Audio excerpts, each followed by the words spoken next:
আওয়ামী লীগের ভূত পুলিশ ও প্রশাসনের মাথা থেকে এখনো যায়নি বলে মন্তব্য করেছেন বিএনপির কেন্দ্রীয় নেতা ও সাবেক মন্ত্রী অ্যাডভোকেট এম রুহুল কুদ্দুস তালুকদার দুলু। সদর উপজেলার চৌরি পঞ্চগ্রাম ঈদগাহ মাঠে এক আলোচনা সভায় তিনি একথা বলেন।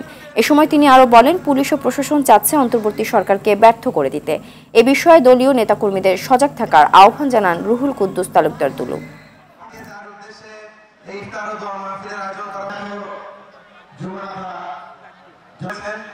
আপনাদের কাছে আমার একটাই চাওয়া, সহযোগী সংগঠনের সকল পর্যায়ের নেতৃবৃন্দ হবে, শাস্তি হবে।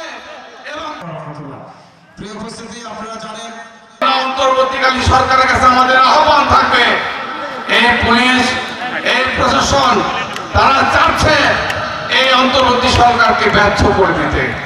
এই জন্য আমি সজাগ থাকার আহ্বান জানাই এবং অতি সত্বর নির্বাচন দিয়ে জনপ্রতিনিধিদের হাতে